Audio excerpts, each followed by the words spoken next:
કેરાળાના સાણંદના આગમનની પૂર્વ સંધ્યાએ સાણંદ બાવડા પંથકમાં મોટી રાહત જોવા મળી। કેરાળાના ખેડૂત આગેવાન પર થયેલા હુમલાના આરોપીઓને પકડવાની માંગ સાથે ખેડૂતોએ રોડ પર ચક્કાજામની ચીમકી ઉચ્ચારી હતી। સ્થિતિની ગંભીરતાને ધ્યાનમાં લઈને અમદાવાદ ગ્રામ્ય એસપી ઓમપ્રકાશ જાટ અને જિલ્લા કલેક્ટર દ્વારા સાણંદ પોલીસ સ્ટેશન ખાતે ખેડૂત આગેવાનો સાથે તાત્કાલિક બેઠક યોજવામાં આવી।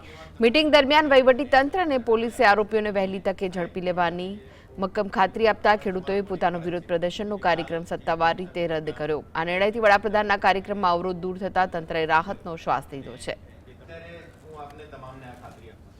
કલેક્ટર સાહેબે અમને બાંહેધરી આપી છે એક કે ટૂંક જ સમયની અંદર તમામ આરોપીઓને પકડવામાં આવશે અને એની પાસે એમની પાસે જેને પણ આ કાર્ય કરાયું હશે એ પણ ચમરબંધીને છોડવામાં નહીં આવે એવી અમને ખાતરી આપી છે। તો અમે રસ્તા રોકોનું જે આંદોલન હતું એ અમે આજથી સ્થગિત કરીએ છીએ।